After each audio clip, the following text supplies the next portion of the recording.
March 18th, 2022. The Cleveland Browns risked everything. 3 first-round draft picks, a 4th-round pick, a 3rd-round pick, gone. Traded to Houston for a quarterback facing 23 civil lawsuits for sexual misconduct. And then they gave him a fully guaranteed $230 million contract, the largest guaranteed deal in NFL history. Not partially guaranteed, not incentive-laden, fully guaranteed, every single dollar. And in that moment, the Browns didn't just make a trade, they bet the entire future of their franchise on one man. A man who hasn't played a full season since 2020. A man who's now torn the same Achilles tendon twice and might never take another snap. This isn't just the worst trade in Cleveland Browns history. Multiple NFL analysts are calling it the worst trade in the history of professional football. And the Browns are still paying for it, right now, today, in 2026. This is the story of how one decision destroyed a franchise for a decade. Hit that subscribe button right now, because what I'm about to tell you is going to blow your mind. Let's rewind to March 2022. The Cleveland Browns had Baker Mayfield, the #1 overall pick from 2018, who had led them to their first playoff win in 26 years. He wasn't perfect, he had his flaws, but he was 29-30 as a starter, the closest the Browns had come to a 500 quarterback since returning to the NFL in 1999. And the Browns were ready to throw him away for Deshaun Watson. Watson was coming off a full year of not playing football. He sat out the entire 2021 season after requesting a trade from the Houston Texans. But before his trade request, he was one of the most elite quarterbacks in the NFL. In 2020, despite the Texans going 4-12, Watson led the league in passing yards with 4,823, threw 33 touchdowns to just 7 interceptions, and posted the second highest passer rating in football at 112.4, trailing only Aaron Rodgers. He was 25 years old, in his prime, and looked like a generational talent. But then the lawsuits started. By March 2022, Watson was facing 23 civil lawsuits from women accusing him of sexual assault and inappropriate conduct during massage sessions. 2 Texas grand juries had declined to pursue criminal charges, but the civil cases were ongoing. The public backlash was massive. His reputation was destroyed. And yet, the Browns didn't care. They wanted him anyway. On March 18, 2022, the trade was announced. The Cleveland Browns sent the Houston Texans their 2022 first-round pick, 2023 first-round pick, 2024 first-round pick, a 2022 fourth-round pick, a 2023 third-round pick, and a 2024 fourth-round pick. In return, they got Deshaun Watson and a 2024 sixth-round pick. 6 draft picks, including 3 first-rounders, for a quarterback who hadn't played in over a year and was facing a mountain of legal trouble. And then came the contract. The Browns immediately signed Watson to a 5-year, $230 million fully guaranteed contract. At the time, it was the richest guaranteed deal in NFL history. Every single dollar was guaranteed. If Watson got injured, he still got paid. If he got suspended, he still got paid. If he never played another snap, he still got $230 million. It was an unprecedented level of financial commitment, and it set a new standard for quarterback contracts across the league. Teams like the Philadelphia Eagles, Baltimore Ravens, and Arizona Cardinals all used Watson's contract as leverage when negotiating with their own quarterbacks. The Browns didn't just overpay Watson, they reset the entire quarterback market. And Baker Mayfield? He was shipped off to the Carolina Panthers in a salary dump. The Browns gave up on him, and he went on to resurrect his career in Tampa Bay, earning a Pro Bowl selection and a 3-year, $100 million contract extension after leading the Buccaneers to the playoffs. Meanwhile, Watson never even came close to replicating Mayfield's success in Cleveland. So how did this happen? Who made this decision? According to former Browns executive Paul DePodesta, who left the organization in 2025 to become president of baseball operations for the Colorado Rockies, the Watson trade was an organizational decision. It wasn't one person. It was ownership, the front office, and the coaching staff all agreeing to make the move. Jimmy Haslam, the Browns owner, signed off on it. Andrew Berry, the general manager, negotiated the trade, and Kevin Stefanski, the head coach, had to live with it. But here's the twist. According to CBS Sports' Pete Prisco, Kevin Stefanski didn't want that trade made. From what I was told, he didn't want that trade made, Prisco reported in January 2026. If that's true, it means Stefanski was overruled by ownership and the front office. They forced him to take a quarterback he didn't believe in, gave away 3 years of draft capital to get him, and then told him to make it work. And when it didn't work, they fired him. Stefanski was gone on January 6, 2026, less than 4 years after the Watson trade. And Andrew Berry, the GM who orchestrated the entire disaster, kept his job. Now let's talk about what the Browns gave up. The 2022 first-round pick they traded became Kenyon Green, an offensive lineman who started 30 games for the Texans. Not a Pro Bowler, but a solid contributor.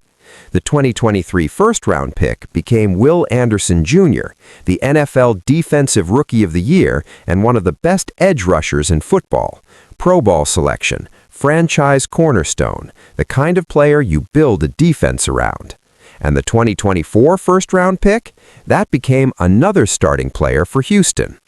The Texans turned those picks into Pro Bowlers and long-term starters.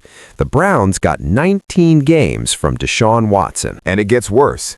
Because the Browns didn't have first-round picks in 2022, 2023, or 2024, they couldn't draft elite talent to fill the holes on their roster. They couldn't trade up for a quarterback like C.J. Stroud, who went to Houston, the team they gave the picks to, and became Offensive Rookie of the Year in 2023.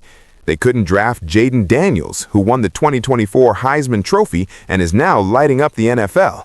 They couldn't draft Drake May, the Patriots franchise quarterback. They were locked out of the top of the draft for 3 straight years because they bet everything on Deshaun Watson. So what did they get in return? 19 games. Watson played in 6 games in 2022 after serving an 11-game suspension for violating the NFL's personal conduct policy. He returned in Week 13 and went 3-3 as a starter, throwing 7 touchdowns and 5 interceptions. His play was mediocre at best. In 2023, Watson started 6 games before suffering a season-ending shoulder injury. He threw 7 touchdowns and 4 interceptions, and the Browns went 3-3 in his starts. In 2024, Watson started 7 games before tearing his Achilles tendon in Week 7. He threw 5 touchdowns and 3 interceptions, and the Browns went 1-6 in his starts. And then, in January 2025, Watson re-tore his Achilles during surgery. He missed the entire 2025 season.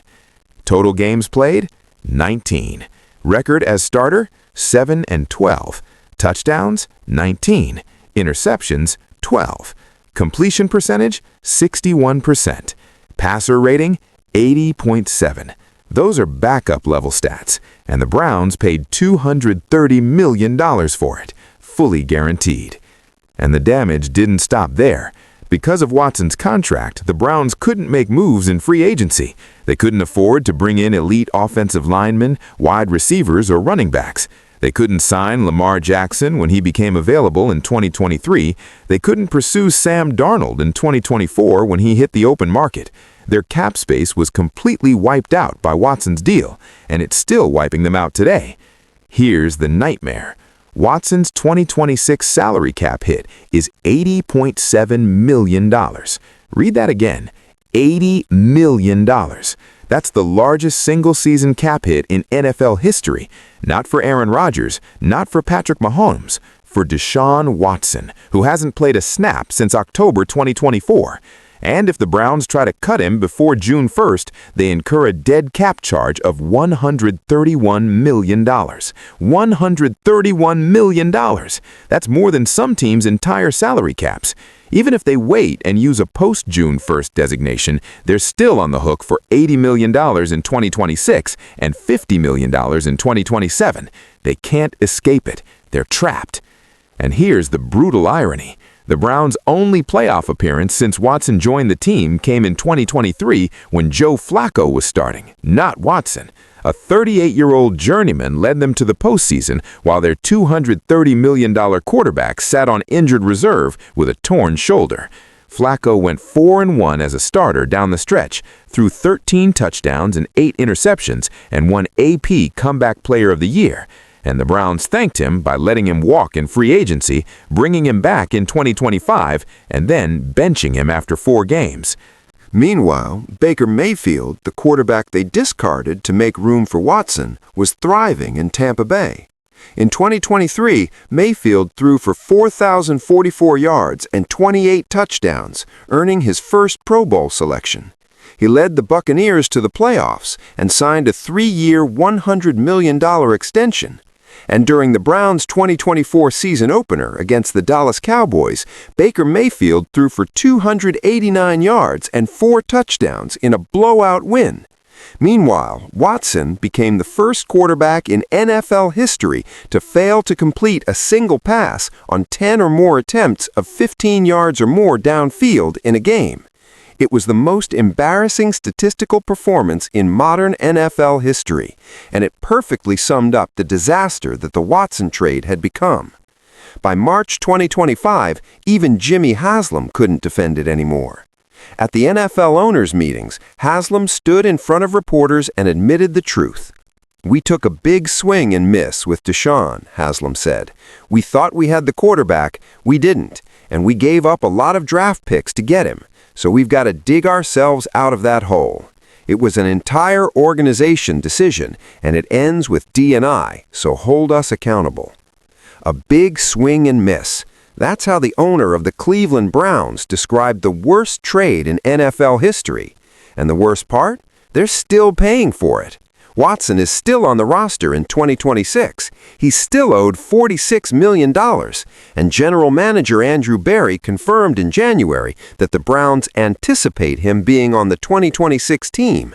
They can't get rid of him. They can't move on. They're stuck. And while the Browns are stuck with Deshaun Watson, they're also trying to figure out what to do with Shedeur Sanders, the 5th-round rookie who showed flashes of brilliance in 7 starts at the end of the 2025 season. Sanders is preparing for the biggest off-season of his life, hoping the new head coach will give him a real shot to be the starter in 2026. But he's competing with Deshaun Watson, a broken $230 million quarterback who might never play again. And if the Browns decide to give Watson one more chance, Sanders is done. His career in Cleveland is over before it even starts, all because of a trade made 4 years ago. The ripple effects of the Watson trade are still destroying the Browns. They lost 3 years of first-round picks. They lost Baker Mayfield, who's now a Pro Bowler in Tampa Bay. They lost Kevin Stefanski, who was fired in January 2026, despite being a 2-time Coach of the Year. They lost credibility with their fan base, many of whom stopped supporting the team after the trade because of Watson's legal issues. They lost millions of dollars in revenue, ticket sales, and merchandise, and they lost their chance to compete for a championship during a window when their defense was elite and Myles Garrett was playing at an MVP level. Multiple NFL analysts and insiders have called the Watson trade the worst in league history. Bleacher Report's Christopher Knox named it the Browns' worst deal of the past decade. CBS Sports' Pete Prisco called it the worst trade in NFL history. Wikipedia lists it as one of the most lopsided trades ever made. And the Browns can't even argue, because the results speak for themselves. 19 games, 7 wins, an $80 million cap hit, and a franchise that's been set back a decade. And here's the final gut punch. The Houston Texans, the team that traded Watson away, used the picks they got from Cleveland to build a playoff contender. They drafted Will Anderson Jr., who's a defensive superstar. They drafted Tank Dell, a dynamic wide receiver. They used the capital to trade up and get C.J. Stroud, who won Offensive Rookie of the Year and led the Texans to the playoffs in his first season. The Texans are thriving. The Browns are in shambles. And it's all because of one trade. So where does this leave the Browns in 2026? They're stuck with Deshaun Watson's contract. They're stuck with an $80 million cap hit. They're stuck without a franchise quarterback. And they're stuck trying to convince Shedeur Sanders that they're serious about building around him when they can't even commit to him as the starter. The new head coach, whoever that ends up being, will have to navigate this disaster.